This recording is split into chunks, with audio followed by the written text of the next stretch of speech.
आम्ही निर्धास्त आहोत असे सन्माननीय संजय देशमुख जी या महाप्रबोधन यात्रेच्या निमित्ताने इथे उपस्थित सुधीर कंवर जी, सुरेश मापारी, आमचे दुसरे जिल्हा प्रमुख प्रवीण शिंदे, महिला आघाडीच्या सगळ्या पदाधिकारी महिला, आमच्याकडे नव्याने पक्षामध्ये आलेले आणि हा पक्ष मजबूत करण्यासाठी तन मन धन लावून प्रयत्न करणारे सेवानिवृत्त न्यायाधीश किशोरजी राठोड, या मंचावर अत्यंत निष्ठेने शिवसेनेसोबत उभे असलेले कॅप्टन प्रशांत सुर्वे, सर्व विधानसभांचे तालुका प्रमुख, संपर्क प्रमुख, महिला संपर्क संघटिका, सर्व सन्माननीय पदाधिकारी, महाप्रबोधन यात्रेचे समन्वयक श्री उद्धवजी कदम, डिजिटल तथा प्रिंट माध्यमांचे सर्व मान्यवर प्रतिनिधी, आणि हा कार्यक्रम सुरक्षित पार पडतोय का हे पाहतानाच त्याही पेक्षा अधिक कुठं चुकली तर सापडते का याच्यासाठी अगदी काळजी करणारे आमचे सगळे पोलीस भाऊ, तुमची काही चूक नाही दादा हो, पण अडचण सरकारची लय मोठी आहे, त्यामुळे आमची सगळ्या माध्यमांना म्हणजे मी काहीही मांडण्याच्या आधी ज्या देवाभाऊंना उबळ येते शिल्लक सेना म्हणण्याची, त्या देवेंद्रजींनी हा नजारा एकदा बघावा। विशेष की हा नजारा आमचे सन्माननीय नेते आदित्यजी ठाकरे यांच्या सभेचा नाही, हा नजारा आमचे सन्माननीय पक्षप्रमुख उद्धव साहेबांच्या सभेचा नाही, अरे शिवसेनेच्या एका शिवसैनिकासाठी जर हे एवढे शिवसैनिक जमू शकतात, ये ट्रेलर है, ये ट्रेलर है पक्ष प्रमुखांच्या सभेची काय आगाज असेल याचं भान असलं पाहिजे या सगळ्या मंडळींना। दादा हो, मी काहीही बोलण्याच्या आधी एक कथा सांगितली पाहिजे म्हणजे जरा जास्त कळेल। झालं काय माहितीये का, एक जंगल होतं, जंगलामध्ये एक गुफा होती, गुफेमध्ये वाघ वाघीण राहायचे, ते शिकारीला रोज बाहेर निघायचे। त्याच जंगलात अनेक प्राणी होते, उंट होते, हत्ती होते, अस्वल होते, कोल्ह होतं, लांडगं होतं, चित्तर होतं, तित्तर होतं, घोरपड होती, कासव होतं, सगळ्या प्रकारचे पाहुणे प्राणी होते। तिथेच एक बकरीही होती, ती बकरी ही चारा आणण्यासाठी जंगलात फिरत होती, फिरत फिरत फिरत ती त्या वाघाच्या गुहेपर्यंत गेली, तिला कुठेतरी रडण्याचा आवाज आला, लहान पिलं रडतायत असं तिच्या लक्षात आलं, बघितलं, जवळ जाऊन गुफेच्या अधिक अधिक अधिक जवळ गेली, बघितलं तर वाघाचे बछडे रडत होते। बकरीला दया आली, तिचं मातृत्व जागे झालं, ती म्हणाली, अरे बछड्यांनो का रडताय? बछड्यांनी सांगितलं, आमची आई आमचे बाबा आमच्यासाठी खायला आणायला गेलेत, आम्हाला भूक लागलीये, आम्हाला खायला काही नाहीये। बकरीचं मातृत्व जागा झालं, ती म्हणाली, बछड्यांनो रडू नका, मला जेवढं शक्य आहे तेवढं मी करेल। बकरीला पाना फुटला, बछडी बकरीला प्यायला लागली, बछडी तृप्त झाली, बकरी निघून गेली। दुसऱ्या दिवशीही पुन्हा असंच झालं, दुसऱ्या दिवशी बकरी गेली, बछडे वाट बघत होते, बछड्यांना बघून तिला पाना फुटला, तिने दूध पाजलं, ती निघून गेली। 1 दिवस 2 दिवस 3 दिवस 8 दिवस हा शिरस्ता सुरू राहिला आणि एके दिवशी अचानक नेहमीप्रमाणे बकरी गुफेमध्ये आली आणि तिथे ती त्या बछड्यांना पाना पाजायला लागली। इतक्यात वाघ वाघिणीची एंट्री झाली। वाघ वाघिणीला चाहूल लागली की अरे आपल्या गुहेमध्ये कुणीतरी आहे, काय करायचं? ते एकदम चौताळले, रागात आले, भडकले, गुरगुरले, डरकाळी फोडली आणि आमच्या गुहेत यायची तुझी हिम्मत कशी झाली, आमच्या बछड्यांना हात लावायची हिम्मत कशी झाली, तुला तर एका पंजात आम्ही खलास करू. जसाही त्यांनी पंजा उगारला, तिची 2 बछडी होती, ती बछडी पुढे आली आणि म्हणाली, आई बाबा हिला मारू नका. अहो तुम्ही नसताना हीच आमची काळजी घेते, हिला मारू नका, हिला काही करू नका, हिचे आपल्यावर उपकार आहेत. हे ऐकल्याबरोबर रागाचं रूपांतर कृतज्ञतेमध्ये झालं. दोघांनी हात जोडले, आभार मानले की अगं बाई तुझ्यामुळे आमच्या बछड्यांना इतके दिवस आम्ही म्हणतोय की आमची बछडी इतकी सुरक्षित, इतकी सुखी, इतकी हसत खेळत कशी असतात, तू त्यांची काळजी घेतलीस का. आता बकरीच्या कुटुंबामध्ये आणि वाघाच्या कुटुंबामध्ये दोस्ती झाली, नातं तयार झालं, शेजार धर्म तयार झाला आणि आता बकरीचे बछडे सुद्धा वाघाच्या बछड्यांसोबत खेळायला लागले, गुहेत यायला जायला लागले, वाघाला मामा म्हणायला लागले. कधी कधी वाघ आपल्या पाठीवरनं बकरीच्या बछड्यांना सैर जंगलातली करत होता. एके दिवशी असाच वाघ बछड्यांना पाठीवर घेऊन जंगलातनं जात असताना घडलं काय, वरून जाणाऱ्या गरुडाने बघितलं.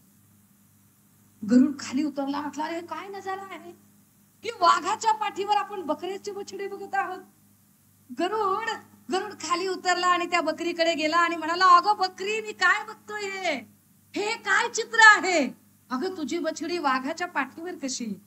बछडीने घडलेली सगळी घटना सांगितली की बाबा रे असं असं झालं, ती बछडी भुकेसलेली होती, मी पाना पाजला होता, वाघाला फार त्याच्याबद्दल आभार कृतज्ञता वाटली, तेव्हापासून आमचं नातं जुळलेलं आहे आणि ते माझ्या लेकरांना भाचा म्हणतात आणि माझ्या लेकरांचे ते मामा आहेत. काळजी किती घेतायत बघा बरं का. ते माझ्या लेकरांना मामा म्हणतायत, माझे लेकर त्यांना मामा म्हणतायत, काळजी घेतायत. कर भला सो हो भला, चांगलं केलं की चांगलं होतं देवा, आणि तू पण चांगलं कर, तुला पण कुणी पण चांगले भेटेल. गरुडाने मंत्र लक्षात ठेवला. 30 मास निघून गेले. एके दिवशी पावसाळा सुरू झाला, जंगलामध्ये पाऊस पडायला लागला. बघता बघता सगळीकडे पाऊस पाऊस पाऊस, पाणी पाणी पाणी, पूर पूर पूर झाला. सगळीकडे पाणी, सगळ्या जंगलात जमिनीवर पाणी, खाली बिळांमध्ये पाणी जायला लागलं. जी जमिनीतली बिळं होती, एका जमिनीच्या बिळामध्ये उंदीर होता, उंदरांची पिलं होती. वरुण गरुड बघत होता, तो एका झाडाच्या फांदीवर थांबला होता. त्याने बघितलं की उंदराची पिलं ची ची ची करतायत, नाका तोंडात पाणी चाललंय. गरुडाला आठवला बकरीचा शब्द, कर भला सो हो भला, कर्म चांगले केले पाहिजेत, आपण मदत केली पाहिजे. गरुड खाली उतरला पटकन आणि एका एका उंदराच्या पिलाला आपल्या चोचीतनं पटापटा उचलायला लागला आणि झाडावर सुरक्षित ठिकाणी त्याने ठेवलं. काही वेळाने त्याच्या लक्षात आलं की पाण्यात भिजल्यामुळे या सगळ्या बछड्यांना, या सगळ्या उंदरांच्या पिलांना थंडी वाजते, ते कुडकुडत आहेत. गरुडाला वाटलं यांची मदतच केली पाहिजे. गरुडाने आपले पंख पसरले आणि सगळी उंदराची पिलं आपल्या पंखाच्या खाली घेतली. पिलं त्या उभेला झोपी गेली. सकाळ झाली, दिवस उजाडला, सगळीकडे आकाश निरभ्र होतं. गरुडाला वाटलं आता धोका संपलेला आहे, आता आपणही उडून जावं. गरुडाने उडायचा प्रयत्न केला, पंख पसरायला लागला, पंखच पसरत, पंखच उडत नव्हते. काय झालं कळेना. गरुडाने इकडे इकडे बघितलं, अरे काय झालं, हे असं काय घडलेलं आहे. अगदी त्याच वेळेला त्याच्या लक्षात आलं की रात्रभर ज्या उंदरांना आपण पंखाखाली घेतलं होतं, त्याच उंदरांनी पंख कुरतडले, पंख कापण्याचा प्रयत्न केला होता. गरुड तसाच दुःखी अवस्थेमध्ये कसा बसा त्या बकरीपर्यंत पोहोचला आणि म्हणाला, अगं बकरी तू सांगितलं होतंस की चांगलं केल्यावर चांगलं मिळतं. मी सत्कर्म करायला गेलो आणि बकरी बघ माझे पंख छाटले ग, माझं काय चुकलं.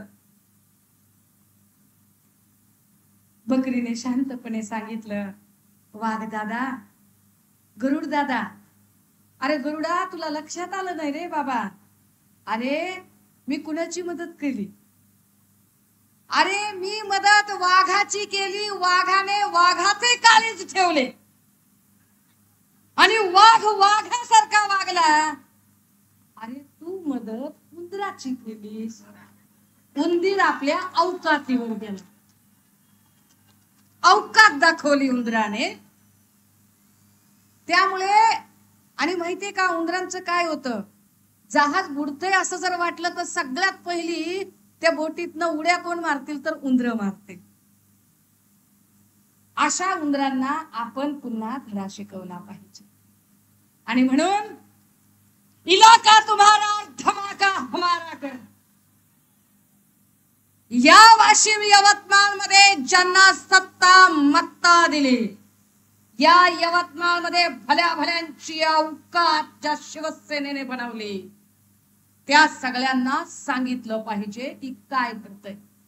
त्या सगळ्यांना सांगितलं पाहिजे की अरे, ज्याने तुम्हाला पंखाखाली घेण्याचा प्रयत्न केला, तुम्ही त्याचे पंख छाटायला निघता.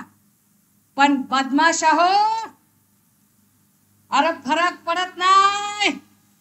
एक अव्वल अस्सल शेतकरी असतो की नाही, तुम्ही धान्य चोरून न्याल, पेरण्याची कला नाही. शिवसेना उद्धव बाळासाहेब ठाकरे माणसं पेरणारी आणि नेते तयार करणारी फॅक्टरी आहे. देवेंद्र फडणवीस साहेब, तुम्ही शिल्लक सेना म्हणालात. अरे बघा, इथं लोकसभा विधानसभेचे इच्छुक उमेदवार म्हणून जे इथे स्वागताला येत होते ना, जागा पुरत नव्हती. इथे जागा, ही ताकद आहे आमची. हा सगळ्या भाजपाईंना सगळ्यांना जरांची अवकात दाखवली पाहिजे, गरज आहे. कारण आम्ही जाऊ द्या जाऊ द्या गोडीत घ्यावं म्हणतोय, पण यांना काही कळतच नाहीये. राजे हो, मला याचं भान आहे की मी वाशिम मध्ये आहे.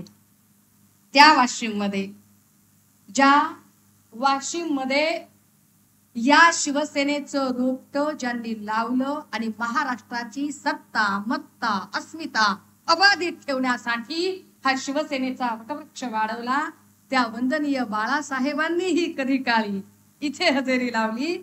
आणि इथे बोलताना त्यांनी सांगितलं की वाशिमच्या पुढचा तालुका हा शब्द पुसून काढा आणि तिकडे जिल्हा लिहा. तो जिल्हा ज्या वंदनीय बाळासाहेबांमुळे जुलै 1998 हा जिल्हा तयार झाला. मी त्या जिल्ह्यात आहे. मला आनंद आहे की ज्या परिसरात ही सभा होते त्या परिसराचं नाव सुद्धा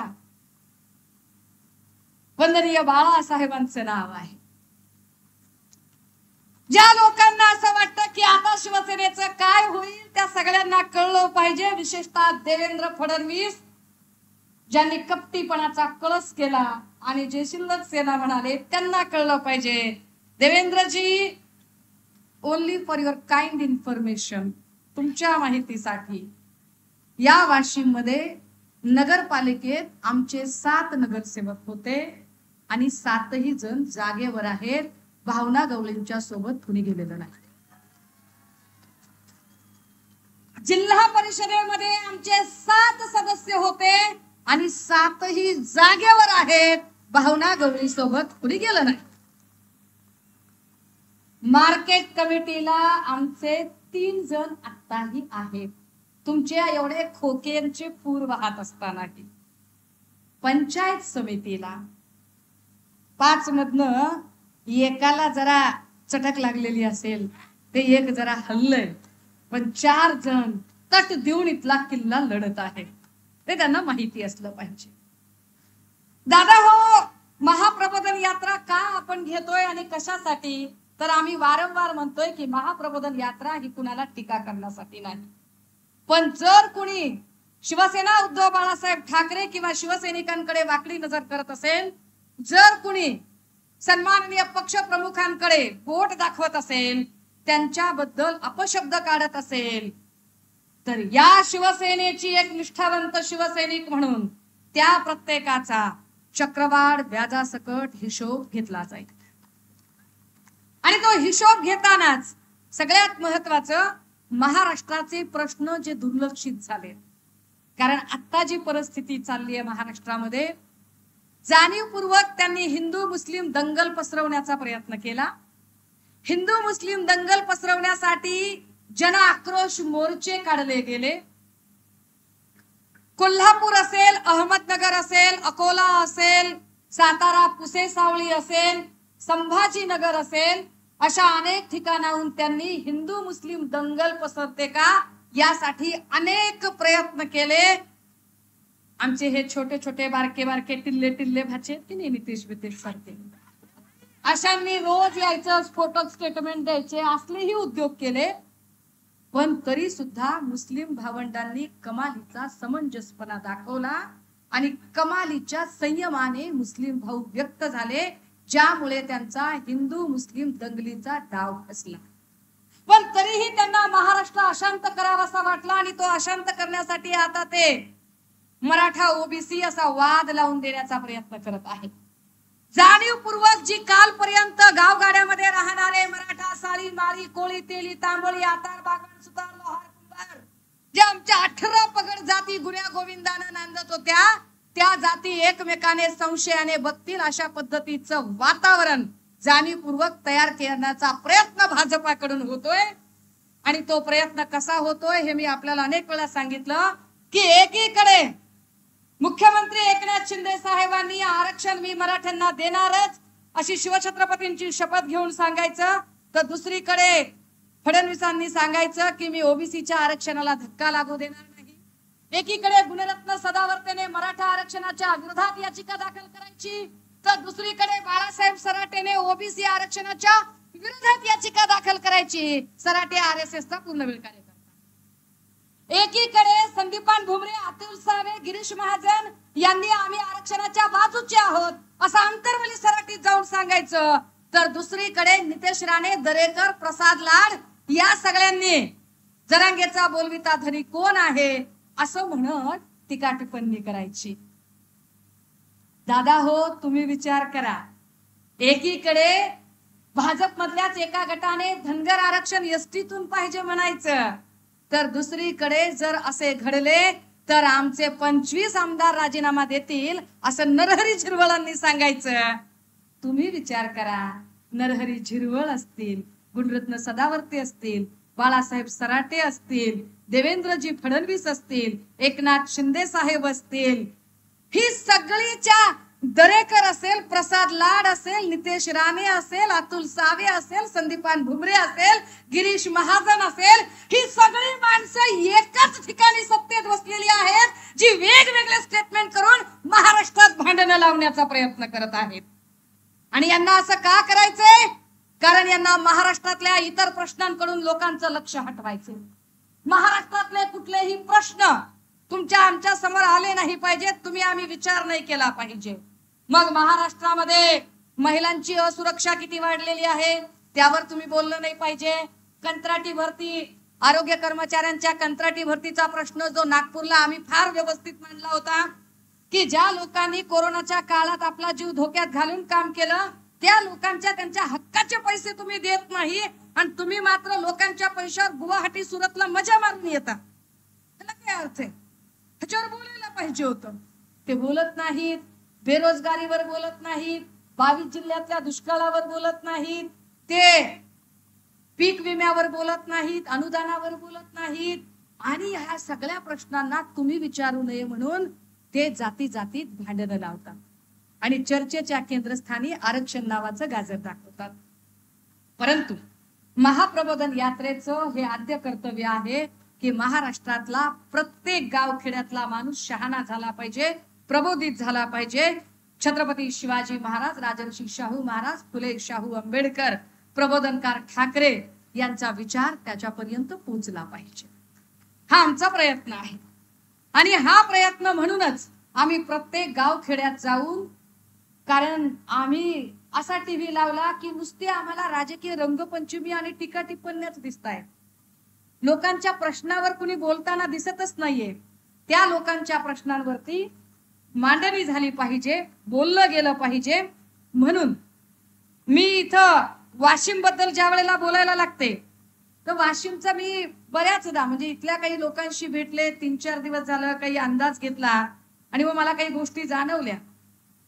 खरं तर वाशिम जिल्ह्याची निर्मिती जेव्हा 98ला झाली, वाशिमचा मागास, अनुशेष आणि एकूण आशंकित जिल्हा अशा अर्थाने वाशिमकडे विशेष लक्ष दिलं पाहिजे, हे राज्याचं खरं तर धोरण असायला पाहिजे. पण ते तसं झालं का? लोकप्रतिनिधींनी नेमकं काय केलं? म्हणजे अगदी एक एक उदाहरणं जरी सांगायची झाली तर पाटबंधारे प्रकल्पाचं मंडल कार्यालय जे वाशिम मध्ये होतं इथून ते कार्यालय बुलढाण्याला हलवलं गेलं. काहीही गरज नसताना विभागाने 23 ऑक्टोबर 2023 ला त्याचा GR काढला आणि ते कार्यालय इथून बुलढाण्याला हलवलं. आता त्याच्यामुळे काय होतोय, त्याचा परिणाम असा होतोय की इथल्या एखाद्या माणसाला छोट्यातला छोटा कागद पाहिजे असेल तर 200 किलोमीटर लांब तिकडे चक्रा मारायला जावं लागतं. इथून तो जर 10-11 वाजता गेला तर तिथे पोचता पोचता 5 वाजता ऑफिस बंद होतं. काम कसं करायचं काय? त्याच्या जिल्ह्याचं त्याचं ऑफिस त्याच्याकडे असलं पाहिजे ना. पण ह्यावर कोण बोलणार? तीच गत दुसरी ठिकाणी झाली. या जिल्ह्याचं सिंचन क्षेत्र वाढवण्यासाठी, पाणी टंचाई दूर करण्यासाठी, विशेष काही योजना राबवायच्या म्हणून, दुष्काळावर मात करण्यासाठी जे कार्यालय उभं झालं आणि याच पद्धतीचं जलसंपदेचं कार्यालय, हेही कार्यालय बुलढाण्याला वळवलं गेलं. आणि ते आता 2023 मध्ये, आणि एकही लोकप्रतिनिधी यावर अजिबात चकार शब्दाने बोलत नाही. हा वाशिम जिल्हा म्हणजे सोयाबीनचं अग्रेसर क्षेत्र आहे. जवळपास 90 ते 95% क्षेत्र हा सोयाबीनचा पेरा असलेलं क्षेत्र आहे. पण परिस्थिती काय आहे इथे? एवढी मोठी माया ज्या लोकप्रतिनिधींनी जमा केली, त्या लोकप्रतिनिधींच्या हे लक्षात आलं नाही की अरे एवढं मोठं सोयाबीनचं क्षेत्र आहे तर या जिल्ह्यामध्ये एखादी सोया मिल व्हायला हवी. ती सोया मिल झाली तर इथल्या लोकांना काही कामधंदा मिळेल, त्यांचे काही प्रश्न सुटतील. पण ते कसं करतील? अशी सोया मिल उभी करण्यापेक्षा एखादा बालाजी पार्टिकल उभा करून त्यातनं आपला काही सबमाल अंदर कार्यक्रम केलेला जास्त चांगला ना. तो कार्यक्रम त्यांनी जास्त केला. प्रश्न कुणी विचारायचे या लोकांना? आता परिस्थिती सोयाबीनची काय झाली आहे? सोयाबीनचे जर एकूण भाव बघितले तर बघा, साधारणतः 2014 ला, म्हणजे त्याच्या तर आधी खूपच सोयाबीनचा भाव कमी होता, पण 2014 ला जो भाव होता तो साधारण 4 ते 5 हजाराचा भाव होता. याच काळामध्ये कृषी मूल्य आयोगाचे अध्यक्ष सन्माननीय भाजपचे आमदार पाशा पटेल यांनी एक कृषी दिंडी यात्रा काढली. या यात्रेमध्ये देवेंद्रजीही सहभागी झाले होते. या यात्रेमध्ये पंकजा मुंडेही सहभागी झाल्या होत्या.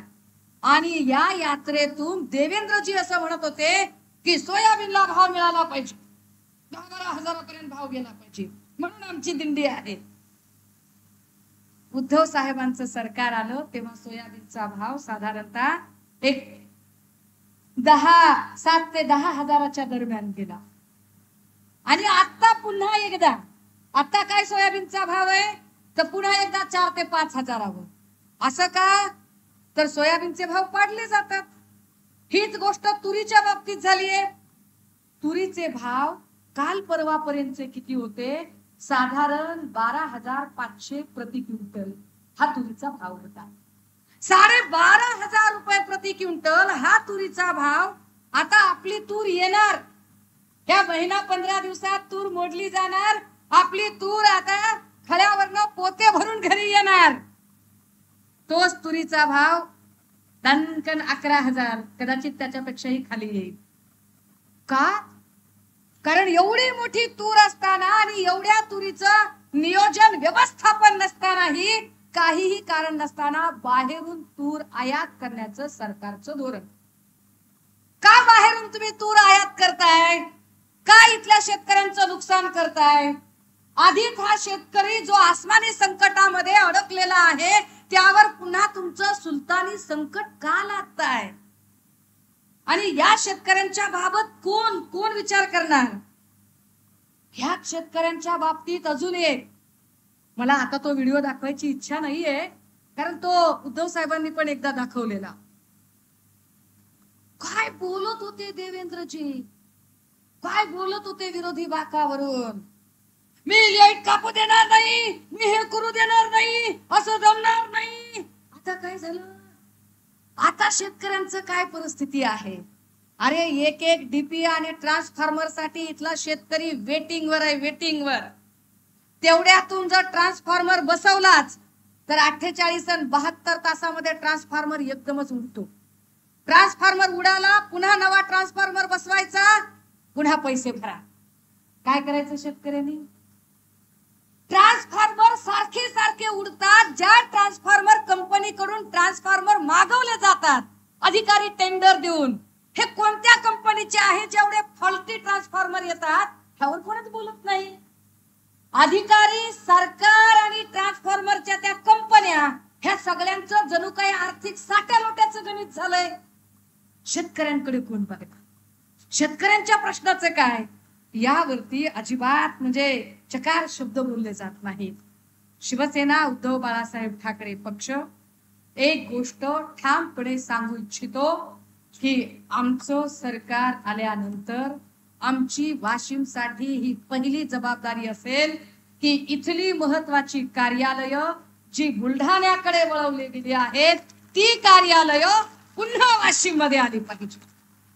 जे इथल्या लोकांच्या सोयीसाठीच अत्यंत महत्वाचं काम आहे ती कार्यालय इथं येणं.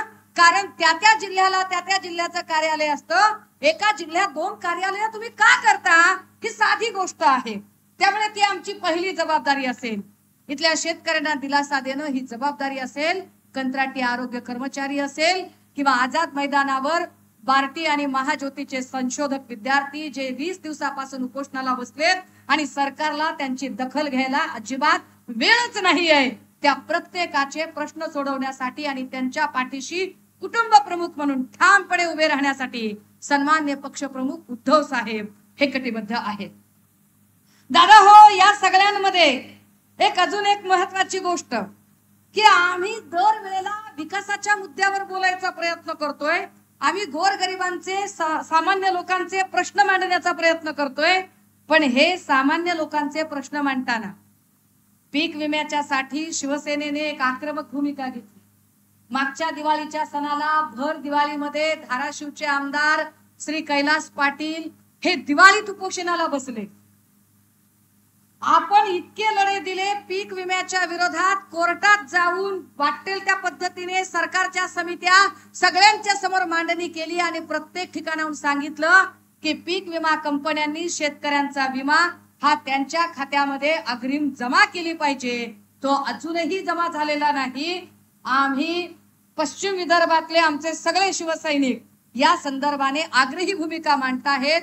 आणि होय, शिवसेना या मुद्द्यावर ठाम आहे की पीक विम्याची ही जी लढाई आहे, हे जे आंदोलन आहे, या आंदोलनात आम्ही शेतकऱ्यांच्या सोबत आहोत.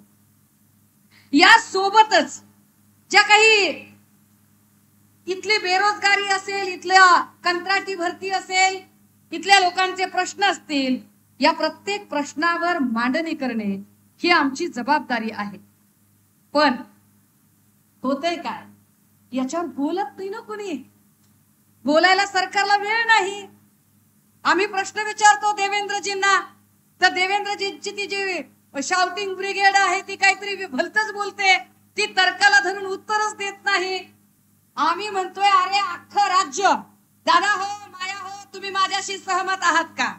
मी सरळ साधा प्रश्न विचारते. तो प्रश्न राजकीय नेता म्हणून नाही, आई म्हणून विचारते, बहीण म्हणून विचारते, लेक म्हणून विचारते की अरे माझ्या राज्यातला माझा भाऊ, माझा लेक, माझा बाप, माझा चुलता मालता जी काही ही माझी माणसं आहेत, ही माणसं व्यसनाच्या विळख्यात अडकली नाही पाहिजे. ड्रग्सच्या विळख्यामध्ये सगळीकडे तरुणाई अडकत चालली आहे आणि यावर सरकार बोलत नाही. हा प्रश्न विचारणं पाप आहे. हा प्रश्न आम्ही विचारतो त्यांना, तर यावर बोलत नाही देवेंद्रजी. कायदा सुव्यवस्थेचा प्रश्न निर्माण झाला, यावर बोलत नाही देवेंद्रजी. मी काल गेले होते अकोल्यामध्ये पीडित मुलीला भेटायला. 14 वर्षाच्या अल्पवयीन मुलीवर अत्याचार केले, सिगरेटचे चटके देणं, मुंडन करणं, अमानुष पद्धतीने अत्याचार केले. मी अकोल्यातली काल यादी बघितली, मी थक्क झाले. शाळकरी मुलींवरच्या किती बलात्काराच्या घटना घडल्या आहेत. आणि महिला आयोगाची अध्यक्षा किंवा भाजपच्या 3ऱ्या 4थ्या फळीतल्या आक्रस्ताळ्या पुढारी झालेल्या बायका त्या म्हणतात की सगळंच पोलिसांवर कसं सोडता, मुलींनी सुद्धा आत्मनिर्भर व्हायला पाहिजे. अरे दादा हो, तुम्ही विचार करा, 5 वर्षाचं, 7 वर्षाचं, 10 वर्षाचं लेकरू, त्याला काय कळणार आहे आत्मनिर्भरता? ते भाजपच्या त्या बायका सांगतात की आम्ही टोल फ्री नंबर दिलाय, त्याच्यावर फोन करा. अरे 7 वर्षाच्या लेकराजवळ असतोय का मोबाईल? त्यानं कधी टोल फ्रीवर फोन करायचा? त्या टोल फ्रीवरचा फोन त्याला जमल का करायला? कल्याणमध्ये 7 वर्षाच्या लेकराला भुसकून मारलं. मी त्या मुलीच्या आई वडिलांना भेटायला गेले तर काळीच कापत होतं, कारण त्या लेकराच्या फोटो समोर तिसऱ्या दिवशी नैवेद्य म्हणून काय ठेवलेलं होतं? एक मॅगीचं पॅकेट, चॉकलेट आणि छोटी कुल्फी. ही गंभीर परिस्थिती आहे. कायदा सुव्यवस्थेचे 3, 13, 9, 18 झालेले आहेत. देवेंद्र फडणवीस कायदा मंत्री म्हणून, गृहमंत्री म्हणून सपशेल नापास झालेले आहेत. अगदी आजची घटना आहे. आज येरवडा कारागृहामधला एक कुख्यात गुंड फरार झाला. टांगा पलटी घोड फरार. काय करायचं त्याच्यावर? अरे काल परवा मी एक व्हिडिओ ट्वीट केला आणि सांगितलं की बघा पोलिस कैद्यांना कसली पाकिटं पुरवतायत. पाकिट, अरे कैद्यांना एखादी वस्तू द्यायची असेल तर त्याची प्रक्रिया असते ना राजा. जेलमध्ये जावं, तिथं त्या कारागृह निरीक्षकाची परमिशन घ्यावी, लेखी द्यावं, वस्तू तपासाव्या, मग आत जाव्या. ह्या वस्तू आत कशा? कुठेतरी गाडी थांबून कशा काय तुम्ही पाकिटं दिली? पोलिसांच्या उपस्थितीत ही देवघेव करून कशी पाकिटं दिली? दादा हो, विचार करा. उद्धव साहेब सत्तेमध्ये असताना नुसत्या IQ माहितीवरून, कारण परमवीर सिंग नंतर म्हणतो माझ्याकडे कुठलाच पुरावा नाही, मी ऐकलं होतं म्हणून म्हणलो की 100 कोटीची वसुली. ऐकलं होतं. नुसत्या IQ माहितीवरून भाजपची शाउटिंग ब्रिगेड राजीनामा राजीनामा आणि सरकार पाडायची भाषा करत होती. आम्ही पुरावेच्या पुरावे देतोय रोज, तरी देवेंद्र भाऊ काही खुर्ची सोडत नाही. देवेंद्र भाऊला खुर्ची काय सुटत नाही. आता आजची गोष्ट, आम्हाला काही बोलायचं नाही त्याच्यात. आजचीच गोष्ट म्हणजे कालची गोष्ट. काल आम्हाला सन्मान्य संजय राऊत साहेबांनी एक फोटो ट्विट केला आणि म्हणले की बाबा महाराष्ट्रातलं हे काही कुणाला ओळखायला येतंय का बघा. नाव नव्हतं, काही नव्हतं. कुणाला ओळखायला येतंय का बघा, हे मकाऊच्या कशीनोत काय करतंय ते. नाव होतं का? ना, कुणाचंच नाव घेतलं नव्हतं. भाजपनं उडता तीर कशाला अंगावर घ्यावा? गरज आहे का? लगेच भाजपवाले म्हणायला लागले तुम्हाला भाजपचेच लोक दिसतात का? म्हणजे त्यांनीच सांगितलं की भाजपचा माणूस आहे. बरं, तरी पण आपण काहीच बोललो नाही. तर त्यांचाच एक नेता म्हणला बावनकुळे साहेब बाहेर गेलेले आहेत आणि कुटुंबासोबत गेलेले आहेत. चोर की दाढ़ी में तिनका, अरे हम कुछ बोलेच नहीं, हम मुंह खोलेच नहीं, तुम्हीच बोलते, तुम्हीच राज खोलते. हाय क्या हो गया है म्हणल्यासारखं. अरे तुमचंच सगळं चाललंय, आम्ही काही बोललोच नाही. पण आम्ही कशासाठी, आम्ही काय म्हटलं, सन्मान्य संजय राऊत साहेब सुद्धा म्हटले की कुणी फिरायला गेलं, मजा करायला गेलं तर आमचं काही म्हणणं नाही बाबा, जावं, त्याच्यात काय. अरे पण राज्यात किती अस्वस्थता आहे, किती अशांतता आहे, राज्यातले प्रश्न काय आहेत. अरे कोरोना काळात सुद्धा एका रात्री जेवढे मृत्यू झाले नव्हते तेवढे मृत्यू कोरोना संपल्यानंतर त्या कळवा ठाण्याचं हॉस्पिटल असेल, संभाजीनगरचं घाटी असेल किंवा नांदेडचं हॉस्पिटल असेल, एका रात्रीतनं एवढे मृत्यू झाले की जे कोरोनात सुद्धा झाले नव्हते. काय दुरावस्था करून टाकली राज्याची, काय राज्य रसातळाला नेण्याची परिस्थिती आहे. सगळी राज्याची संस्कृती सगळा नाश करून टाकला. आणि ह्यावर आम्ही प्रश्न विचारायला गेलो.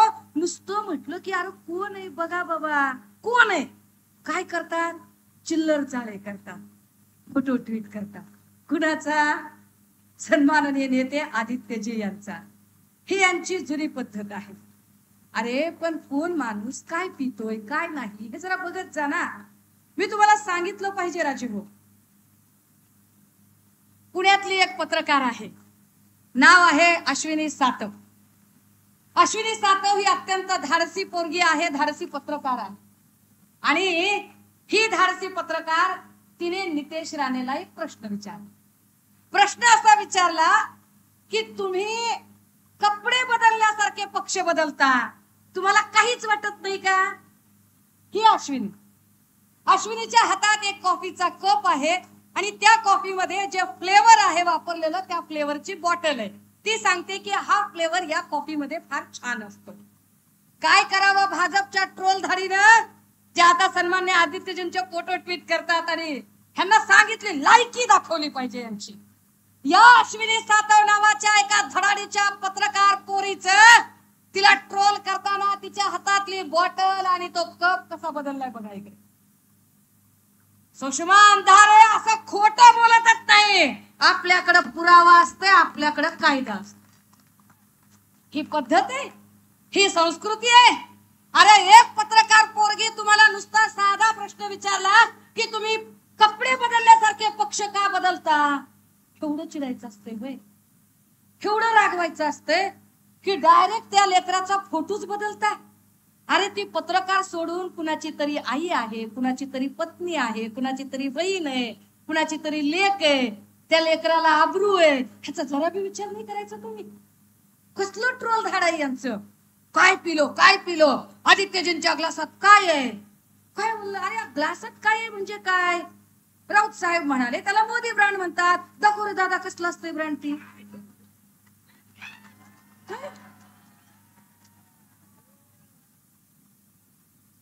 चक्रवाढ व्याजासकट हिशोब केलाच आहे. नाद करायचा, नादच करायचा नाही. तुम्ही गरज नसताना सन्माननीय पंतप्रधान जी आहेत आणि ते कदाचित पेय घेत आहेत, ते कदाचित डिटॉक्स वॉटर पित आहेत. आता आपण गरीब माणसं असतो, आपण जर्मनचा ग्लास स्टीलचा ग्लास वापरतो. ती हायफाय माणसं कदाचित ते काय काचेचा ग्लास वापरतात. आता असा काचेचा ग्लास आदित्यजींच्या हातात बघितला की लगेच कसला ग्लास, कसला ग्लास आहे. राऊत साहेब म्हणले त्याला मोदी ब्रँड म्हणतात. बाबा आम्ही काय खोटं बोललो हा. म्हणजे आम्ही बोललो की नुसता जाळण धुरच.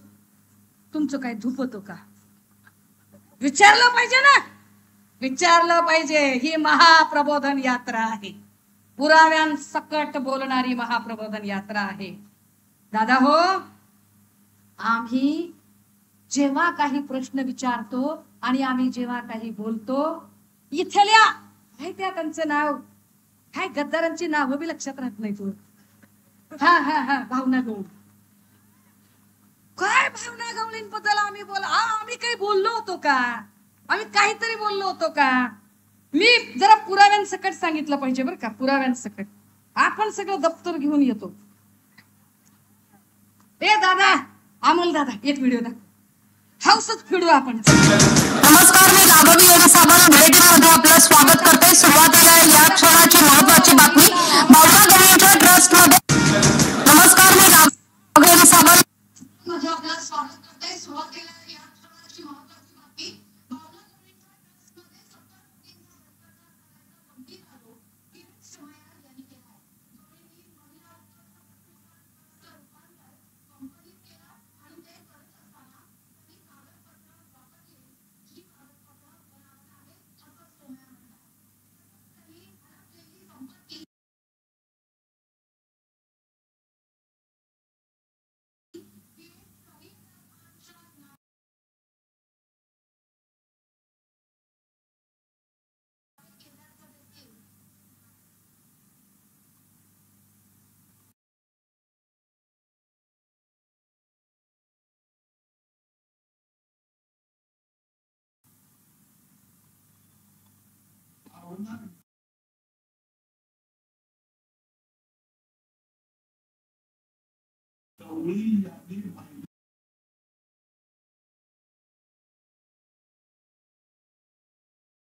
परिवर्तन महिला दुःखाचं प्रतिष्ठान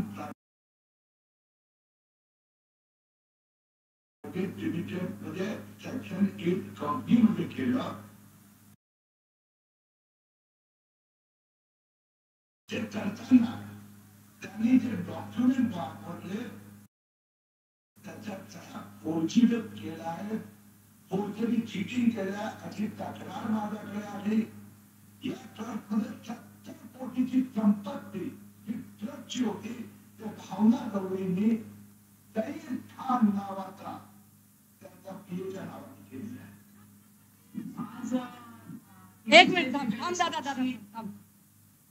आता बघा हा आरोप कुणी केला? व्हिडिओ स्पेशालिस्ट किरीटने केला. हा व्हिडिओ स्पेशालिस्ट म्हणजे असो काही जाऊ दे, त्याच्यात खोलात जात नाही. आरोप केला किरीट सोमय्या यांनी.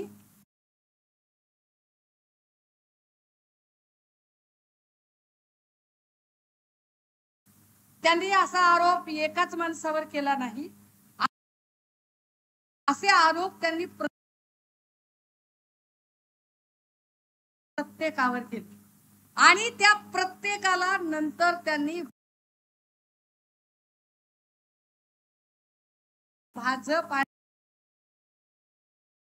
आणि मिंदे गटामध्ये सामील करून घेतलं. आणि जसेही ते लोक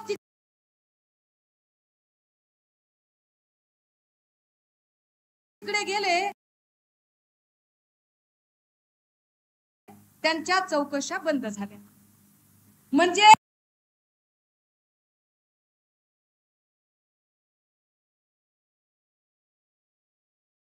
जो माणूस शिवसेनेमध्ये असतो त्याच्या मागे ईडी लावायची. मग हे एवढ्या ईडी लावतात, मग ह्यांच्या शिड्या निघतात. असो, मला त्याच्यातही जायचं नाहीये. केली पाहिजे ही माझी विनंती आहे की केंद्र सरकारला, की केंद्र सरकारची प्रतिनिधी म्हणून भावना ईडी कारवाई होत असेल तर अनेक लोकांची कल्पना आहे, अनेक संस्था आहेत, अनेक लोकांच्या तक्रारी आहेत, त्यांच्यावरती ईडी काय केवळ शिवसेनेची लोक टार्गेट करायची आणि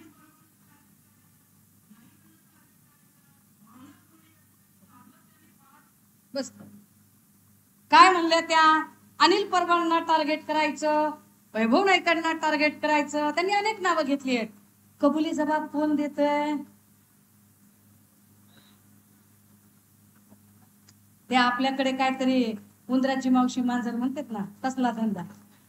कबुली जबाब देत आहेत त्या की बाबा भाजप अशा पद्धतीने ईडी मागं लावतं आणि अनिल परबांना, वैभव नाईकांना किंवा संजय राऊत साहेबांना अशा पद्धतीने ईडी परेशान करतं, हे स्वतः भावना गवळी सांगत आहेत.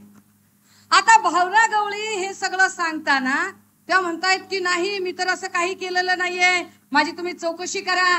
नुसती माझी चौकशी नाही, काय सांगतायत त्या? माझी चौकशी करताना माझे शब्द नाहीयेत. कृपया व्हर्बॅटरी लिस्टचे लोक असतील, LIBचे लोक असतील, गोपनीयचे लोक असतील, आपण सगळ्यांनी लक्षात ठेवावं, हे माझे शब्द नाहीत. भावना गवळी असं म्हणतात की माझी चौकशी करताना इथला जो भाजपचा दुसरा आमदार आहे, ज्याच्यावर मी 500 कोटीचा आरोप केलाय आणि ज्याला मी लँड माफिया म्हणते, त्या राजेंद्र पाटणीची सुद्धा चौकशी करा. आपण बोललो का? आपण नाही बोललो. आता राजेंद्र पाटणी हा लँड माफिया आहे, 500 कोटीचा त्यानं घोटाळा केलेला आहे. मग आता भावनाताई गपगार का बसल्या? मिरगी आली का? काय झालं? काय झालं? का तुम्ही आता गप्प का बसलेले आहात? तुम्ही आता चकार शब्द का बोलत नाहीत? एका शब्दाने तुम्ही तोंड उघडत नाही? तुम्हाला काहीच बोलावंसं वाटत नाही? राजे हो, अरे याच्या मागचं जरा गणित तर समजून घेत चला. काय घडलं होतं, काय नाही. सब बताने आई हूं, राज खोलने आई हूं, ऐसेच नाही. तुम्ही जर उद्धव साहेबांबद्दल ज्या पक्षाने आणि ज्या मातोश्रीने तुम्हाला 5 वेळा तख्तो ताज दिला, तुम्ही जर त्यांच्याशी विश्वासघात कराल तर तुम्हाला धडा शिकवावा लागेल. काय झालं या सगळ्यांमध्ये? 27 सप्टेंबर 2021 ला सईद खानला अटक झाली. हा सईद खान त्यांचा PA वगैरे असं काहीतरी सांगितलं गेलं. पण त्यांचं आता हा 27 सप्टेंबर 2021 ला सईद खानला अटक झाली. 21 ला 27 सप्टेंबर 21 ला अटक झालीये. बघा तिथून पुढे हालचाली कशा झालेल्या आहेत. त्यानंतर 3-4 महिने वेगवेगळ्या प्रकारच्या हालचाली, गुवाहाटीला जायचे प्लॅनिंग, हे सगळं होत आलेलं आहे. आणि 21 जुलै 2022ला हे सगळे लोक वाया सुरत गुवाहाटीला निघून गेले. 5-6 महिन्यांनीच बरं का. जसेही हे लोक निघून गेले, फार विशेष आहे, माझ्याकडे अजून एक पेपर आहे, ज्या पेपरवरची तारीख ही 27 जुलैला त्याला अटक झाल्याची तारीख आणि त्याची बेल ऑर्डर जी आहे ती पुढे. जसेही ते तिकडे गेले, इकडे त्याची बेल ऑर्डर झाली. आता ती बेल ऑर्डर होताना अजून एक गोष्ट फार महत्वाची आहे की या सगळ्यांच्या मध्ये म्हणजे त्यांनी सांगितलं, किरीटला सांगितलं आणि व्हिडिओ स्पेशालिस्ट किरीट यांनी विश्वास ठेवला. आधी किरीट भाऊंना विश्वास, आता जाऊ दे, भाऊ म्हणत नाही, भाऊ म्हणायला पण पात्रता लागते.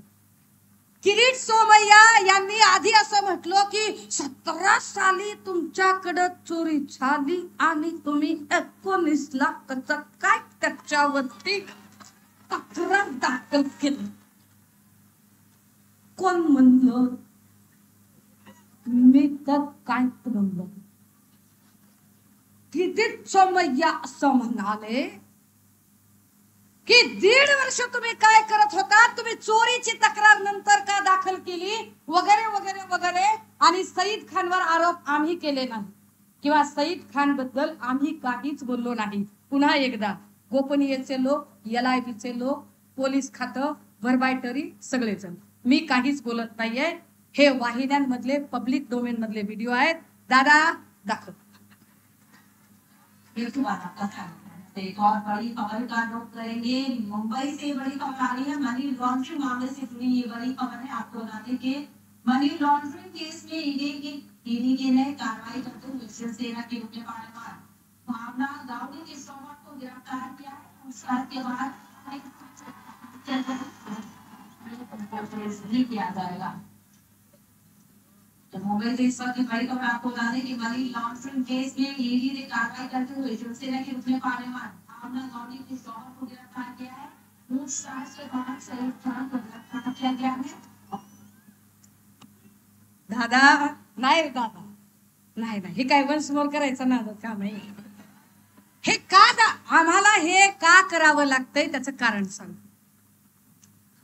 मागे उद्धव साहेब आले आणि बोलले, त्यावेळेला फार काहीतरी भावना गवळींना फार अशा मुंग्या विंग्या आल्या होत्या. नेरच्या माझ्या सभेनंतर दिल्लीत त्यांना पत्रकारांनी प्रश्न विचारले आणि त्या पत्रकारांना म्हणाल्या की माझा काय संबंध आहे, मला क्लीन चिट वगैरे दिलेली आहे आणि मला आता काही त्याच्यातलं काही राहिलेलं नाहीये. मी आपल्याला जरा सांगितलं पाहिजे की त्यांना क्लीन चिट मिळाली की नाही मिळाली. माझ्याकडं सईद खानच्या अरेस्ट आणि बेल ऑर्डरची कॉपी आहे, माझ्याकडे ईडीच्या कारवाईची कॉपी आहे. किरीट सोमय्याच फक्त कागद दाखवत नाही तर आम्ही सुद्धा कागद दाखवू शकतो. बरोबर आहे, आम्हाला कागद दाखवायला येतात. हे सगळे कागद आमच्याकडे आहेत. यातलं इंग्रजी वाचण्यापेक्षा मी थेट मराठी वाचते, ज्यामध्ये काय म्हटलेलं आहे. ईडीने असा कुठलाही निष्कर्ष काढलेला नाही. म्हणजे भावना गवळी नंतर म्हणाल्या ना की मला क्लीन चिट मिळालेली आहे, आता कुठलेच आरोप माझ्यावर नाहीयेत. तर हे सांगितलं पाहिजे जनतेला, ईडीने असा कुठलाही निष्कर्ष काढलेला नाही. भावना गवळी यांच्या या केस मधील रोल, ज्यांना को अक्युज्ड म्हटले, सह आरोपी म्हटलेलं आहे, यातल्या ज्या फॅक्ट आहेत त्या पुढील इन्व्हेस्टिगेशन साठी चालू आहे. अजून चौकशी चालू आहे त्याची. या केस बाबत अजूनही ईडीने ही केस बंद केलेली नाही, कारण ती भाजपा आहे. चुप बैठो नाही तो कान काटून गाय, ती भाजपा आहे. तुम्हाला डोकंच वर करू देणार नाही, कारण माहिती आहे जर त्यांनी केस बंद केली तर आज तुम्ही आम्हाला धोका दिलाय, उद्या तुम्ही भाजपला पण धोका देणार आहात. त्यामुळे भाजपने नारे आवळून ठेवलेले आहेत. केस कुठेच बंद नाहीये. काय म्हटलंय त्यांनी, ईडीने असा कुठलाही निष्कर्ष काढलेला नाही. भावना गवळी यांच्या केस मधील रोलला घेऊन इनफॅक्ट पुढील इन्व्हेस्टिगेशन चालू आहे. या केस बाबत अजूनही ईडीने ही केस बंद केलेली नाही, कारण याबाबत कोणतेही कागदी पुरावे ईडी पुढे सादर केले गेलेले नाहीत. केसमध्ये सईद खानला फक्त आणि फक्त बेल ग्रँट करण्यात आली आहे, अर्थात जामीन मंजूर झालेला आहे आणि हायकोर्ट ऑफ बॉम्बे कडून तो जामीन आहे. ईडीच्या मॅटर मध्ये भावना गवळी या को अक्युज्ड आहेत. विशेष महत्वाची बाब की या सगळ्यांच्या मध्ये सईद खानला जी काही बेल ग्रँट झालेली आहे, जे जामीन मंजूर झालेला आहे, तो सुद्धा सशर्त जामीन मंजूर झालेला आहे, ज्यामध्ये स्पष्टपणे काही अटी शर्ती त्याच्यामध्ये घातलेल्या आहेत, ज्यात असं सांगितलेलं आहे की the applicant who is arrested in CR number ECIR MBZ01/78/2021 is ordered to be released on cash bail in the sum of ₹1 lakh for a period of 4 weeks. The applicant shall within the said period of 4 weeks furnish the PR bonds in the sums of ₹1 lakh. The applicant shall surrender his passport before the trial court. जो हा माणूस आहे याने याचा passport सादर केला पाहिजे, तो पासपोर्ट त्याने जमा केला पाहिजे. The applicant shall not leave India without prior permission of the trial court. न्यायालयाच्या परमिशन शिवाय तुम्ही कुठेही बाहेर जाऊ शकत नाही. The applicant shall not tamper with the evidence in any matter. तुम्ही अशी कुठलीही कृती करू शकत नाही. The applicant shall keep the investigating officer informed to his current address and mobile contact number and or change or of residence or mobile details if any from time to time. जर तुमचा काही पत्ता बदलला, mobile बदलला, तर तुम्हाला वेळोवेळी चौकशी अधिकाऱ्यांना सहकार्य करत ही सगळी माहिती सांगावी लागेल. The applicant shall report to the enforcement directorate on the first Monday. आता हे सगळं जे काही सांगितलं गेलं, को अक्युज्ड सह आरोपी भावना जी आहेत, म्हणजे क्लीन चिट कुठलीही नाही, क्लीन चिट नसतानाही त्या अशा पद्धतीने, मला खरं तर न्यायालयाने सांगितलेल्या त्या प्रत्येक वाक्यांवरती आता जायचं नाही, कारण खूप साऱ्या गोष्टी याच्यामध्ये आहेत, खूप साऱ्या गोष्टी. मला म्हणजे स्वतःला संकोच वाटतोय जे शब्द याच्यात वापरलेले आहेत ते शब्द सांगायला. दादा हो, या सगळ्या लोकांचा विकास करण्यासाठी निवडून द्यायचं होतं. शिवसेनेने विश्वास टाकला होता, पण यांनी बेकायदेशीर पद्धतीने माया जमा केली आणि ती माया जमा करून नंतर ती वाचवण्यासाठी हे ईडीच्या दारात नतमस्तक होऊन पुढे गेले. ज्या किरीट सोमय्यांनी एवढे आरोप केले होते, त्याच किरीट सोमय्याला नंतर पत्रकारांनी विचारलं, तेव्हा मात्र ते अत्यंत गपगार राहिले, जसे ते अनेक प्रकरणामध्ये गपगार राहिलेले आहेत, आणि त्यांना त्याचं काहीही वाटलं नाही. हे फार विशेष आहे. आता शेवटचा प्रश्न, दादा एक फोटो दाखवस, एक फोटो दाखवस दादा. एक ट्वीट आहे किरीट सोमय्या यांचं, जे किरीट सोमय्या यांनी भावना गवळीच्या संदर्भाने केलेलं होतं, आणि त्या ट्वीट मध्ये स्पष्टपणे असं लिहिलेलं होतं, एक माहिती दिलेली होती सगळी की भावना गवळीने कशा पद्धतीने फ्रॉड केलेला आहे आणि तो फ्रॉड करून कशी लोकांची त्यांनी फसवणूक केली आहे. ट्वीट असं आहे, 7 करोड भावना गवळीने ही चुराए है. कोण म्हणतंय? Video specialist Kirit Somaiya. 7 करोड भावना गवळीने ही चुराए है. ते 7 कोटी रुपये भावना गवळीनेच चोरले होते. ED says Shiv Sena MP Bhavna Gawali has filed fake FIR of 7 crore theft. त्याग केले देवेंद्र फडणवीसांना. त्या देवेंद्र फडणवीसांना ज्यांचे नेते नरेंद्र मोदी आहेत, ज्या नरेंद्र मोदींना 7 कोटीचा आरोप ज्यांच्यावर केलाय, त्यांनी राखी बांधलेली आहे. बरं, आणि खाली पेपरचे कटिंग वगैरे टाकलेले आहे. आता माझा साधा प्रश्न आहे, कारण माझ्या सभेनंतर मला कल्पना आहे की पत्रकार भावना गवळींना प्रश्न विचारतील. असं झालं, तसं झालं, मग सुषमाताई असं बोलल्या, तसं बोलल्या, आणि मग त्या सांगतील खोटं बोलते, ती खोटं बोलते, मला क्लीन चिट मिळाली आहे, मी निर्दोष आहे, केस बंद झालेली आहे, मी असं काही केलंच नाही.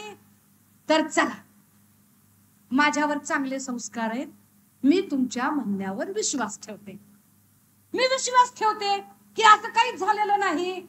जर असं काही घडलं नाही तर ज्या व्हिडिओ स्पेशालिस्ट किरीट सोमय्या यांनी तुमची आबरू अशी भर बाजारात उधळायचा प्रयत्न केला, तुम्ही त्याच्यावर आबरू नुकसानीचा दावा का टाकला नाही? का किरीट सोमय्याला तुम्ही सोडून दिला? जर तुम्ही खरे आहात, जर तुम्ही चुकलेल्या नाही आहात, तर खरं तुमच्यावर वंदनीय बाळासाहेबांचे संस्कार आहेत आणि तुम्ही बेकायदेशीर एकही रुपया जमा केलेला नाहीये, तुम्ही ईडीला घाबरलेल्या नाहीये, तुम्हाला क्लीन चिट मिळालेली आहे, तर मग तुम्ही किरीट सोमय्या आणि भाजपाला कोर्टात का खेचत नाही? का खेचत नाही कोर्टात? खऱ्याला मरण आहे का दादा? अरे सत्व परीक्षा सगळ्यांना द्यावी लागती, ताऊन सुलाकून निघून अजून सोनं निखरत ना. का तुम्ही ती केस दाखल केली नाही? भावना गवळी, तुम्ही एवढ्या एकाच प्रश्नावर क्लीन बोल्ड होता, मला अधिक बोलायची गरज पडत नाही. राजे हो, हे आपल्या सगळ्यांना मला यासाठी सांगावं लागलं कारण या सगळ्या लोकांनी सांगितलं की उद्धव साहेबांनी हिंदुत्व सोडले. अरे हिंदुत्व म्हणजे काय असतं रे? काय असतं हिंदुत्व म्हणजे? कुठल्या बाता मारताय तुम्ही? अरे जाती जातीमध्ये धर्माधर्मामध्ये भांडणं लावायची आणि घरं पेटवायची म्हणजे हिंदुत्व काय? घरं पेटवणारे हिंदुत्व भाजपाचं असेल. शिवसेना उद्धव बाळासाहेब ठाकरे जे हिंदुत्व सांगते ते गोरगरिबांच्या चुली पेटवणारे हिंदुत्व सांगते. आम्हाला गोरगरिबांच्या चुली पेटवायची चिंता पडलेली आहे. आम्हाला गोरगरिबांच्या महाराष्ट्राच्या लेकी बारी कशा सुरक्षित राहतील यासाठी लढणं गरजेचं वाटतं. सुषमा अंधारे ही सुळावरची पोळी खायला तयार होते. सुषमा अंधारे ही जीवाची बाजी लावून इथं लढायला तयार होते कारण सुषमा अंधारेला माहितीये की माझा जीव भलाही बकरीचा असेल पण गुफेतला वाघ माझा भाऊ आहे. त्यामुळे या बकरीच्या लेकराला तो वाघ मामा आपल्या पाठीवर घेऊन खेळवणार आहे आणि शिवसैनिकांना अगदी आपल्या चिलखत देऊन रक्षण करणार आहे. आणि अशा वाघ भावासाठी माझ्यासारख्या हजार बहिणी कुर्बान आहे तो वाळून टाकायला. आम्ही आमचा जीव वाळून टाकायला तयार आहोत. काय करणार आहात तुम्ही? केसेस टाकणार माझ्यावर? सन्मान्य आदित्यजींवर तुम्ही केस टाकली. कशाची केस टाकली तुम्ही? म्हणाले तुम्ही पुलाचं उद्घाटन का केलं? आणि बीएमसी ने जिथं रिपोर्ट दिलाय की पूल पूर्ण झालाय आणि त्या पुलाचं उद्घाटन करणं प्रशासक तुम्ही नेमलाय, तिथं नगरसेवक नाहीये तर दुसरा जो प्रिफरन्स जातो तो आमदाराला जातो. त्या भागाचे आमदार म्हणून आदित्यजींचा तो अधिकार आहे. पण तरीही जर तुमचं म्हणणं असेल की आम्हाला ते चेक करायचं होतं, त्या अधिकार उद्घाटन केलं म्हणून आम्ही तुमच्यावर गुन्हा दाखल करतोय, तर मग समृद्धी महामार्गावर जे शेकडो मुर्दे पडले त्या पुलाचं उद्घाटन करणाऱ्या त्या सगळ्या भाजपच्या मुख्यमंत्र्यांसकट आणि सगळ्या नेत्यांवर तुम्ही 302चा गुन्हा दाखल करणार का? बोला, का दाखल करावा लागेल? तुम्ही आम्हाला काय गुन्ह्याची आणि FIR ची भीती दाखवताय?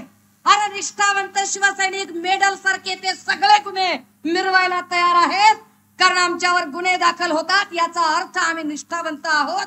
आम्ही तुमच्यासारखे करप्टेड नाही आहोत आणि आम्ही तुमच्यासारखे भिवून जाणारे नाही आहोत.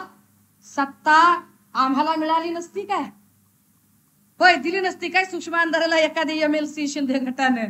अरे आम्हाला सत्ता अशा बेकायदेशीर आणि बैमान पद्धतीने नको आहे. यापेक्षा आम्ही इमानदारीची चटणी भाकर खाऊन सुखी आहोत. ही आमची स्वाभिमानाची भाकरी आहे आणि ही स्वाभिमानाची भाकरी आम्ही सगळे मिळून मिसळून एकत्र ही लढाई लढणार आहोत.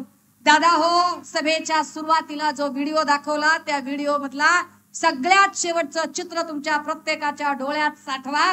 जे चित्र होतं सन्माननीय उद्धव साहेब मुख्यमंत्री पदाची शपथ घेताना ज्या कपटी कारस्थानी लोकांनी बेकायदेशीर मालमत्ता जमवून सन्माननीय पक्षप्रमुखांना वर्षाच्या पायऱ्या उतरायला भाग पाडलं, त्याच वर्षावर त्याच्या 10 पट सन्मानाने सन्मान्य उद्धव साहेबांना स्थापित करण्यासाठी ही लढाई आहे. या लढाईमध्ये तुमच्या सगळ्यांची साथ मागायला आणि या देशाचा हा कायदा हे संविधान वाचवायला तुमच्या सगळ्यांची साथ हवी आहे. राजे हो, फार अराजकतेचा अंधार पसरलाय, पण आदित्योदय होणार आहे. तो आदित्योदय करण्यासाठी तुमच्या सगळ्यांचे आशीर्वाद मागण्यासाठी इथपर्यंत आले होते.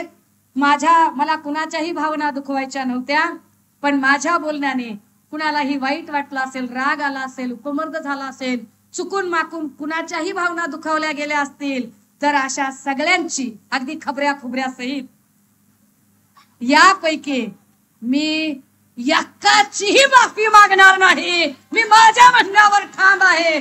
थांबते, रजा घेते. जय हिंद, जय महाराष्ट्र. सर्व